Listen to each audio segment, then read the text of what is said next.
देखिए जी, तो इस वीडियो में हम लोग सॉलिड स्टेट चैप्टर के एक्सरसाइज का क्वेश्चन करेंगे। इंडेक्स क्वेश्चन हम लोग कर चुके हैं पीछे 2 वीडियोज में, उसको आप देख लीजिएगा। तो सॉलिड स्टेट चैप्टर के एक्सरसाइज का क्वेश्चन करेंगे। हालांकि शुरू में कुछ क्वेश्चन तो लिंगुअल है, लैंग्वेज बहुत है, आगे कुछ न्यूमेरिकल्स आएगा। देखिए, पहला सवाल कहता है कि अक्रिस्टलीय पद को परिभाषित करें और अक्रिस्टलीय ठोस के कुछ उदाहरण दें। अब इस सवाल को बताने की जरूरत नहीं है। नॉन क्रिस्टलाइन सॉलिड क्या है जी? डिफिनीशन। ये डिफिनीशन वाला हम नहीं करेंगे, जहां पे अच्छा सवाल लगेगा वहीं से करेंगे। ये सब हम केवल क्वेश्चन पढ़ दे रहे, तो इसको आप कॉपी से कर सकते हैं। अब कहीं भी पढ़े होंगे स्टार्टिंग में ही क्रिस्टलाइन और नॉन क्रिस्टलाइन का डिफिनीशन आएगा, तो उसको डिफिनीशन दीजिए और 2 एग्जाम्पल दीजिए। उसके बाद कह रहा है कि कांच क्वार्ट जैसे ठोस को किस प्रकार भिन्न कांच क्वार्ट जैसे ठोस से किस प्रकार भिन्न है? किन परिस्थितियों में क्वार्ट्ज को कांच में रूपांतरित किया जा सकता है? कह रहा है कि देखो, क्वार्ट्ज और कांच यानी कि ग्लास में क्या अंतर है? तो दोनों का फॉर्मूला क्या होता है? चाहे क्वार्ट्ज हो या कांच हो, ग्लास हो, दोनों का फॉर्मूला क्या होता है? SiO2 होता है। लेकिन दोनों में अंतर यह है कि देखो, ग्लास में SiO2 का रैंडम अरेंजमेंट होता है, माने कोई ढंग का अरेंजमेंट नहीं होता है जैसे मन तैसे। तो क्या है? नॉन क्रिस्टलाइन सॉलिड है। जबकि क्वार्ट्ज में इसका टेट्राहेड्रल अरेंजमेंट होता है, तो ये क्या है? क्रिस्टलाइन सॉलिड है। पर क्या है कि टेम्परेचर बढ़ने से या किसी कारण से यदि इसमें भी अरेंजमेंट गड़बड़ाया तो ये भी क्या हो जाएगा? नॉन क्रिस्टलाइन सॉलिड होगा। तो दूसरा सवाल का यही आंसर है कि क्वार्ट्ज और ग्लास में है अंतर इतना कि क्वार्ट्ज जो है वो टेट्राहेड्रल अरेंजमेंट है SiO4 का, और ग्लास जो है वो SiO2 का रैंडम अरेंजमेंट है, और वो SiO2 का टेट्राहेड्रल अरेंजमेंट है। सॉरी, SiO4 बोला गया था गलती से, ठीक है ना जी। और टेम्परेचर बढ़ाने से क्वार्ट्ज जो है वो ग्लास में चेंज हो सकता है। अगला कह रहा है कि क्लासिफाई कीजिए कि कौन मेटालिक है कौन आयनिक है। तो ये वाला सवाल भी हम लोग नहीं करेंगे। इस तरह का सवाल क्लास में काफी किए हैं। क्वेश्चन नंबर 4 में 2 सवाल पूछे गए हैं। 4 के में कह रहा है कि what do you mean by what is meant by the term coordination number. Question number 4 कह रहा है कि 4 के ए में कह रहा है कि कोऑर्डिनेशन नंबर क्या है। तो कोऑर्डिनेशन नंबर क्या हो? सॉलिड स्टेट चैप्टर में कोऑर्डिनेशन नंबर का मतलब होता है कि किसी एटम से सटने वाले अन्य सभी जो इसके नेबरिंग एटम हैं, जो इसको टच कर रहे हैं, उन एटम की संख्या को ही कोऑर्डिनेशन नंबर कहते हैं। Total number of atom touching a particular atom is called coordination number. इसके बी में पूछा जा रहा है कि आप बताइए, बी में पूछा जा रहा है कि क्यूबिक क्लोज पैकिंग सीसीपी में कोऑर्डिनेशन नंबर क्या है और बीसीसी में कोऑर्डिनेशन नंबर क्या है। तो सीसीपी में कोऑर्डिनेशन नंबर 12 है और बीसीसी में 8 है। ऐसा क्यों? इसका एक्सप्लेनेशन आप लोग क्लास में पढ़े हैं। सवाल संख्या 5 कह रहे हैं, यदि आपको किसी अज्ञात धातु का, अच्छा, how can you determine the atomic mass of an unknown metal if you know the density and the dimension of the unit cell? Explain your answer. देखिए जी, कह रहा है कि किसी अज्ञात एलिमेंट का क्या निकालना था? How can you determine atomic mass?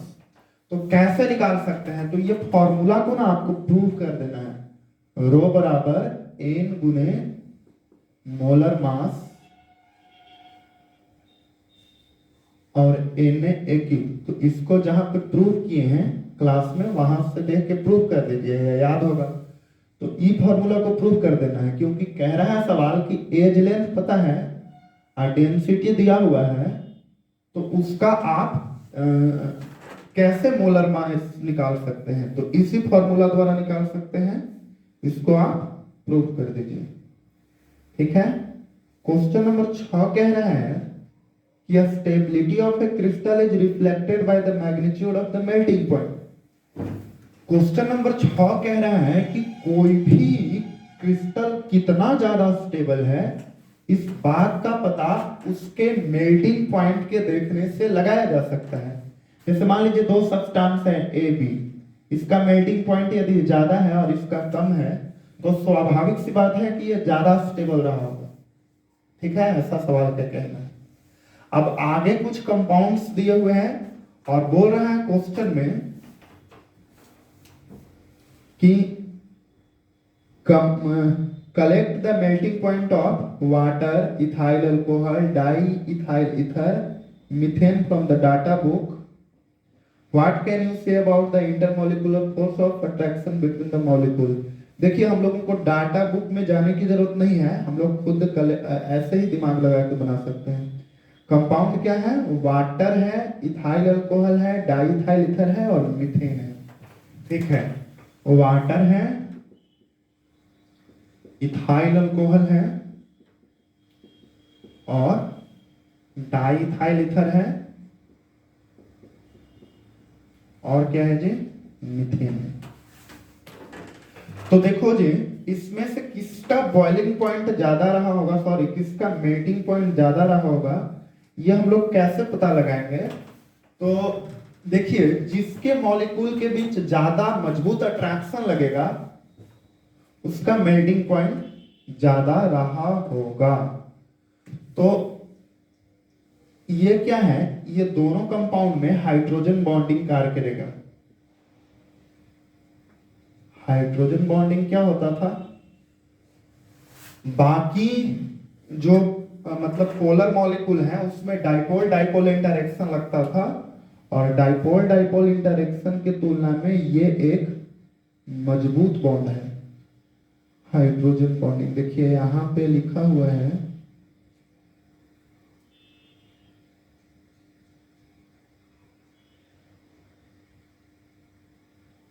ठीक है। अच्छा इसकी बात करें तो ये क्या है, ये दोनों नॉन पोलर है, दोनों नॉन पोलर है, तो इन दोनों में से किसका मेल्टिंग पॉइंट ज्यादा होना चाहिए।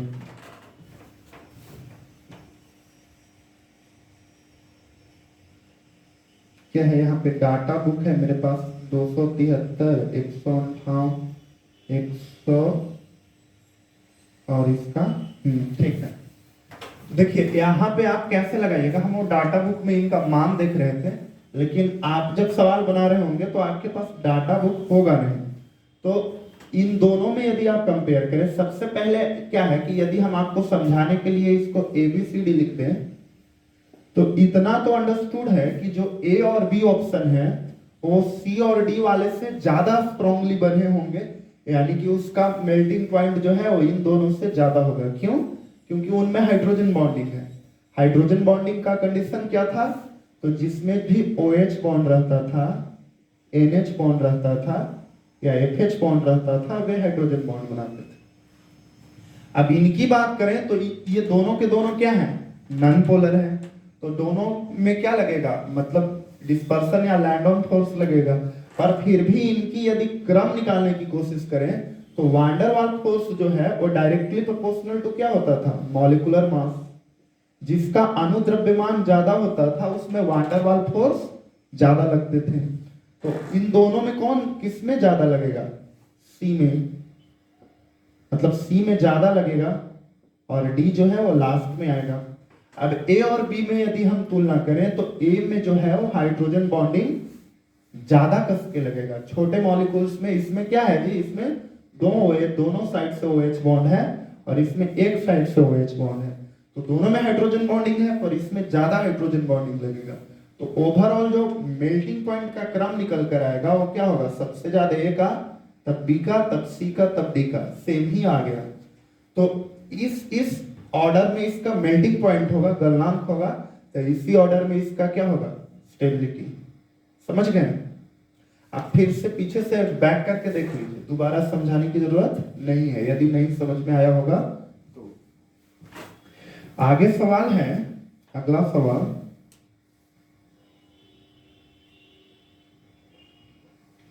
अगला सवाल कह रहा है कि how will you distinguish between the following term, निम्नलिखित में अंतर बताना है। कौन कौन में अंतर, इसमें 3 सवाल है जी। सवाल संख्या 7 में 3 सवाल है। सवाल संख्या 7 में 3 सवाल है। लैंग्वेज वाला क्वेश्चन आप लोग अपने से भी बना सकते हैं।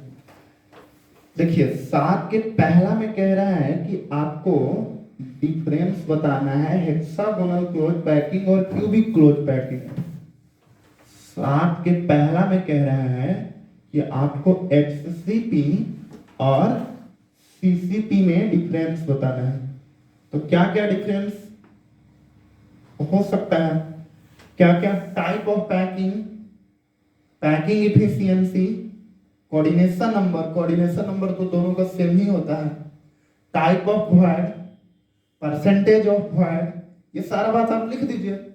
Number of atom in 1 unit cell, इसके लिए कुछ और बताए गए होंगे और इसके लिए कुछ और बताया गया होगा, तो दोनों को लिख दीजिए, डिफरेंस तो लिखना है।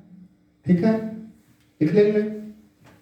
ठीक है, अगला सवाल कह रहा है इसमें 7वां में कि आपको डिफरेंस बताना है क्रिस्टल लैटिस और यूनिट सेल। देखो जो आपका 3D सॉलिड है उसको ही स्पेस लैटिस या क्रिस्टल लैटिस कहते हैं। यूनिट सेल क्या होता था, वह स्मॉलेस्ट यूनिट जिसके रिपीटेशन से पूरा का पूरा क्रिस्टल लैटिस बनता था, उसको हम लोग यूनिट सेल कहते थे, इकाई सेल या एकक कोशिका। और क्रिस्टल लैटिस क्या है, जो 3D सॉलिड है उसको हम लोग क्रिस्टल लैटिस या स्पेस लैटिस कहते हैं, मतलब आकाशीय जालक या क्रिस्टल जालक हिंदी में। ठीक है, कोई दिक्कत? ठीक है, नेक्स्ट सवाल, नेक्स्ट सवाल ये है 7वां में ही नेक्स्ट है कि टेट्राहेड्रल वॉइड और ऑक्टाहेड्रल वॉइड में अंतर बताना है। तो टेट्राहेड्रल वॉइड क्या होता था, empty space between the 4 atom. Triangular void के ऊपर हम लोग एक स्फीयर रखते थे तो इसको टेट्राहेड्रल वॉइड बोलते थे। और ऑक्टाहेड्रल वॉइड क्या है, empty space between the 6 atom, एक स्क्वायर वॉइड के एक ऊपर से एक नीचे से। अच्छा, बुक्स जो है वो ऑक्टाहेड्रल वॉइड को ऐसे भी बनाता है, पर दोनों सेम है। अब सेम कैसे है, इस पे वीडियो हम बनाए हैं, समथिंग अबाउट द वॉइड, उसको आप देख सकते हैं जाके कि दोनों सेम क्यों है। दोनों ये वाला और ये वाला दोनों सेम है। तो इसमें ये 6 एटम से बनता है ऑक्टाहेड्रल वॉइड, ये 4 एटम से। उसके बाद इसके लिए R वॉइड बटे R एटम क्या आएगा 0.225, और ऑक्टाहेड्रल के लिए क्या आता था 0.414। ठीक है, ये सब प्रूव भी किया गया है। तो ये 2 डिफरेंसेस हैं। आगे सवाल संख्या 8 कह रहे हैं कि how many lattice point are present in 1 unit cell of each of the following atom. कह रहा है कि निम्नलिखित जालकों में से प्रत्येक के एक एक कोष्ठिका में कितने जालक बिंदु हैं। जालक बिंदु मतलब, जालक बिंदु क्या होता है, हर एक वो पॉइंट जहां पे एटम्स है, मतलब एटम्स को ही जालक बिंदु कहा जाता है। लैटिस पॉइंट किसको कहना है, नंबर ऑफ लैटिस पॉइंट निकालना है, मतलब नंबर ऑफ एटम निकालना है। मैंने एक जो आगे बोला जाएगा, तो हर एक तरह के यूनिट सेल के हर एक यूनिट सेल में कितने एटम्स हैं वो तो आपको याद ही डायरेक्ट करवा दिया गया है, हम केवल पढ़ दे रहे हैं।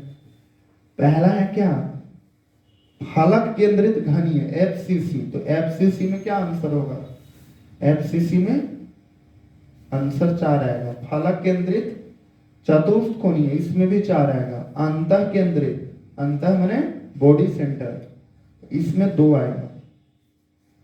समझाइए, अगला सवाल संख्या 9, समझाइए धात्विक एवं आयनिक क्रिस्टल में समानता एवं विभेद का आधार। देखिए धात्विक यानी कि मेटालिक और आयनिक सॉलिड में सिमिलैरिटी क्या है और डिफरेंस क्या है। सिमिलैरिटी यह है कि दोनों हार्ड हैं, दोनों क्या होते हैं, कठोर हैं। और डिफरेंस यह है कि आयनिक वाले जो हैं वो ब्रिटल हैं, जबकि ब्रिटल मतलब पीटने से चूर्ण हो जाता है, भंगुर। और धातुई वाले क्या है, डक्टाइल है, मतलब उसको उसको हिंदी में बोलते हैं आघात वर्ध है, यानी कि मारेंगे हैमर करेंगे तो सीट में चेंज हो जाएगा, फैलेगा, जबकि फैलने वाली टेंडेंसी आयनिक ठोस में नहीं है। तो सिमिलैरिटी है कि दोनों हार्ड है, डिफरेंस है कि एक ब्रिटल है जबकि नेक्स्ट वाला डक्टाइल है, एक क्या है भंगुर है जबकि दूसरे वाला आघातवर्ध है। ठीक है। नेक्स्ट सवाल 9 में ही नेक्स्ट सवाल कह रहा है कि आयनिक ठोस कठोर एवं भंगुर है, इसको समझाना है जी। तो समझाना है, कैसे समझाइएगा। आयनिक ठोस जो है वो हार्ड है। हार्ड क्यों है जी, हार्ड क्यों है, क्योंकि इसमें आयनिक फोर्स लगता है जो कि स्ट्रॉन्ग फोर्स है, उसको हार्ड बनाया है। और यदि आपने केमिकल बॉन्डिंग पढ़ा होगा अच्छा से, तो आयनिक बॉन्ड क्या है, एक खास रेंज तक लगता है। मतलब उस रेंज से यदि कण, मान लीजिए आप पीटे और कटायंस और एनायन अपने रेंज से यदि हट गया तो एक पैक बल लगना बंद हो जाएगा और कण अलग अलग हो जाएंगे, माने चूर्ण बन जाएगा, है ना जी। तो आयनिक सॉलिड जो है वो हार्ड है। सवाल संख्या क्या था, 9 था। 9 के बी में था कि ionic solid are hard due to presence of strong interionic force. और ये ब्रिटल क्यों है, क्योंकि आयनिक फोर्स जो है वो खास रेंज तक लगता है। पीटे और कण यदि दूर गया तो एक बैक उनके बीच फोर्स लगना बंद हो जाएगा और कण अलग अलग हो जाएंगे। तो सवाल संख्या 10 कह रहा है कि calculate the packing efficiency for the following metal. अब ये तो डायरेक्ट कॉपी से है, पैकिंग इफिशियंसी कैलकुलेट हम लोग कॉपी में किए हैं और उसके आंसर को याद कर लिए हैं, तो उसको आप कैलकुलेट कीजिए। जहां से न्यूमेरिकल वाला पोर्शन आएगा वहां से हम बनाएंगे, है ना। पैकिंग इफिशियंसी का फॉर्मूला हम अपने हिसाब से बताए थे क्लास में, आप उसको प्रूव कीजिए। पैकिंग इफिशियंसी का मतलब क्या होता था कि जितना परसेंट स्पेस एटम ने ऑक्यूपाई कर रखा है उसको हम लोग पैकिंग इफिशियंसी कहते थे। तो ये कॉपी में से देख के बनाने वाली बात हो गई, ये थ्योरी सेक्शन हो गया। अब आगे न्यूमेरिकल आएगा अगला क्वेश्चन से। तो अगला क्वेश्चन कहता है कि देखिए चांदी का क्रिस्टलीकरण एफसीसी में होता है। अगला क्वेश्चन कहता है कि सिल्वर क्रिस्टलाइजेज इन एफसीसी। पूरा सवाल आप पढ़ लीजिएगा तो आपको पता चल जाएगा कि किस फॉर्मूला पे बनने वाला है। तो एफसीसी बोला, ये क्वेश्चन सवाल नंबर है 11। तो एफसीसी कहने का मतलब है कि एन बराबर है 4। इसका जो डेंसिटी है वो दिया है 10.5 ग्राम पर सेंटीमीटर क्यूब। 10.5 ग्राम पर सेंटीमीटर क्यूब। आगे कह रहा है कि इसका जो एज लेंथ है, इसका जो कोष्ठिका का लंबाई है, एज लेंथ जो है वो है 4.07 गुने 10 के पावर शायद -3 था। 4.07 गुने 10 के पावर -8 है जी, -8 सेंटीमीटर ये एज लेंथ है। तो कह रहा है कि मोलर मास क्या होगा, मोलर द्रव्यमान क्या होगा। तो डायरेक्ट फॉर्मूला पे है, क्या है, रो बराबर formula n into molar mass by Na/AQ। देखिए डेंसिटी ग्राम पर सेंटीमीटर क्यूब में दिया रहता है, तो एज लेंथ हम लोग सेंटीमीटर में लेते हैं। तो यूनिट का भी कोई झमेला नहीं है, डायरेक्ट पुट कीजिए।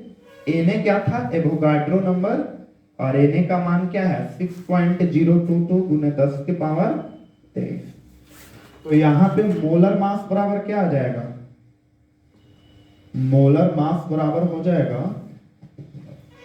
रो into n a into a q बटे एन। ठीक है, अब सब मान बैठा के पुट कीजिए। अब चूंकि ये सिल्वर के लिए पूछा है तो आप बैठाएंगे तो सिल्वर का मोलर मास 108 होता है और ये हाइपोथेटिकल क्वेश्चन नहीं है, 108 के लगभग आ ही जाएगा आंसर आप कैलकुलेट करेंगे तो। ठीक है, तो अगला सवाल कह रहा है, सवाल संख्या 12 कह रहा है कि एक घनीय ठोस P तथा Q से मिलकर बना है। एक क्यूबिक सॉलिड है जो कि P और Q से मिलकर बना है। घन के कोनों पर Q है और अंतः केंद्र में P है, तो इस यौगिक का सूत्र क्या होगा? देखिए जी, एक क्यूबिक सॉलिड है जो कि किस चीज से बना है? P और Q से। Q कहां है? कोना पर। तो हम लोग इस तरह का सवाल कैसे बनाते थे? नंबर ऑफ Q, Q की संख्या। Q कहां है? कोना पर। घन में कितने कोने होते हैं? 8। कोना वाला में कितना से गुना करते थे? 1/8 से। उसके बाद नंबर ऑफ P, P कहां है? अंतः केंद्र, बॉडी सेंटर, यानी कि सेंटर ऑफ Q, वो डायरेक्ट 1 हो जाएगा। अब Q बाई P क्या हो जाएगा? 1/1। तो इसलिए फॉर्मूला क्या हो जाएगा? QP या PQ, जो भी लिखना है लिखिए, एक ही बात हो। तो यह था सवाल संख्या 12। सवाल संख्या 13 कह रहा है कि नायोबियम का क्रिस्टल अंतः केंद्रित घनीय संरचना में होता है। 13 कह रहा है कि नायोबियम जो है वो बीसीसी के अनुसार व्यवस्थित होता है।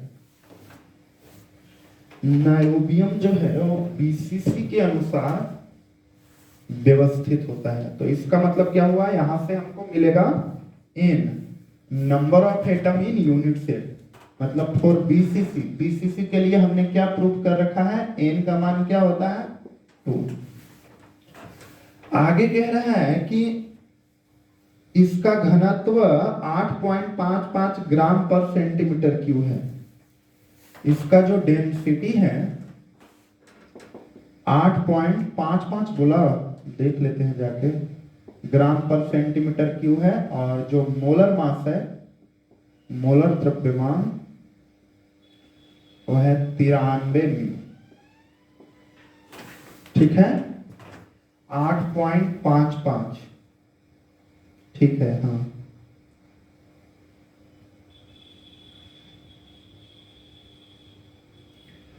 तो परमाणु का त्रिज्या क्या होगा? रेडियस क्या होगा?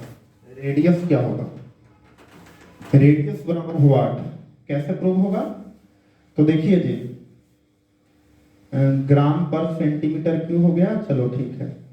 तो डेंसिटी बराबर क्या होता है?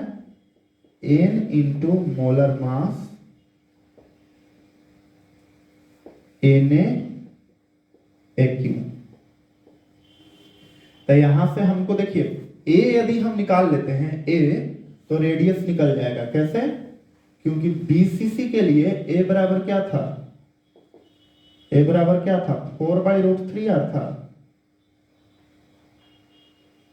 A बराबर 4/√3r था। तो यदि हम लोग A निकाल लें तो R निकल जाएगा। तो यहां से सोल्व कीजिए ना, AQ बराबर क्या आ जाएगा? n into molar mass Na। थोड़ा कैलकुलेशन टाइम टेकिंग होगा, तो इसको आप कैलकुलेट कीजिएगा और यहां से A निकालिएगा। टाइम लगेगा कैलकुलेट करने में, आप कैलकुलेट कीजिएगा। पहले से हम कैलकुलेट किए रहते हैं तो आंसर याद रहता। तो A जो भी निकलेगा फिर इसका, क्योंकि फॉर बीसीसी के लिए A और R में ऐसा रिलेशन था, तो जब A निकल जाएगा तो R निकल जाएगा। और किस यूनिट में निकलेगा? सेंटीमीटर में निकलेगा, क्योंकि ग्राम पर सेंटीमीटर क्यूब इस यूनिट में डेंसिटी है। ठीक है, तो यहां से आप सोल्व कीजिए। हम नेक्स्ट क्वेश्चन पढ़ते हैं, आप तब तक सोल्व कीजिए।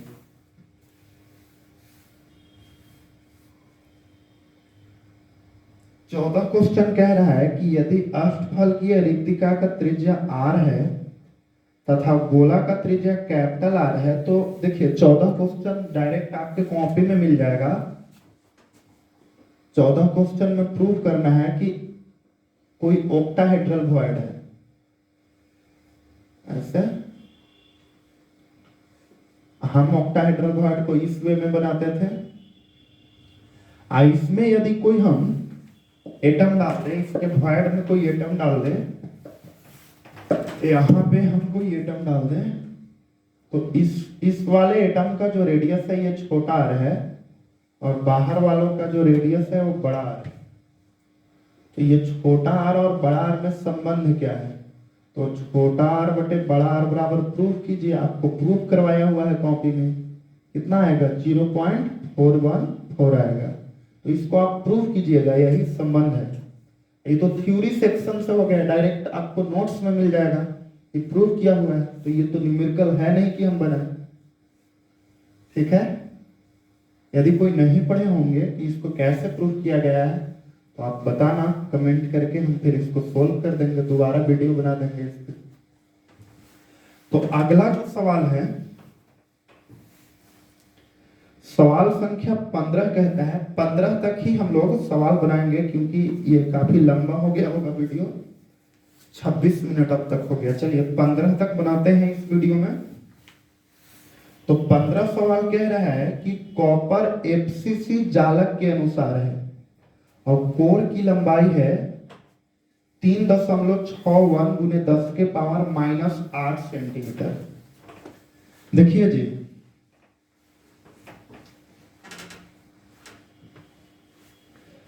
सवाल संख्या 15 कह रहा है, सवाल संख्या 15 कह रहा है कि जो कॉपर है वो FCC के अनुसार व्यवस्थित है। तो n बराबर हो जाएगा 4 और एज लेंथ जो है वो कितना है? एज लेंथ है 3.61 गुने 10 के पावर -8 सेंटीमीटर। आगे सवाल कह रहा है कि यह दर्शाइए कि इसका किनारा, यह दर्शाइए कि गणना किए गए घनत्व का मान तथा मापे गए घनत्व इतना में समानता है।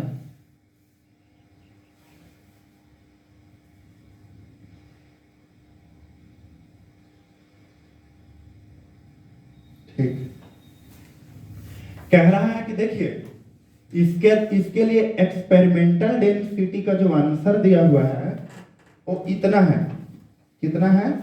8.92। ये घनत्व है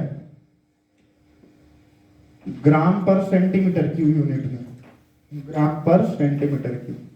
तो कह रहा है कि दर्शाइए कि आप सोल्व करके भी लाइएगा से इतना ही है। तो आप सोल्व करके लाइए। रो बराबर क्या होता है formula? n into molar mass NaAQ। तो n कितना? 4। कॉपर का मोलर मास कितना होता है? 63.5। Na कितना? 6.022 गुने 10 के पावर 23 और AQ कितना? 3.61 गुने 10 के पावर -8 सेंटीमीटर में ही लेना है इसको क्यूब। तो सोल्व कीजिए और ये जो आंसर है वो इतना ही आ जाता होगा। यही ना सवाल कह रहा है, एक बार फिर से पढ़ लेते हैं। तो आंसर जो है वो इतना ही लगभग आ जाता होगा। ये आंसर लगभग इतना आ जाएगा तो ये दर्शा पाएंगे हम लोग, मतलब बता दिए कि जो हम लोग थ्योरी से एक आंसर निकालें और एक एक्सपेरिमेंटल रो का आंसर है, दोनों सेम आता है, ये बात को बताना है। तो इस वीडियो में हम लोग क्वेश्चन नंबर 15 तक एक्सरसाइज का कर लिए हैं। एक्सरसाइज के आगे का क्वेश्चन हम लोग नेक्स्ट वीडियो में करेंगे। ठीक है, ठीक है, धन्यवाद।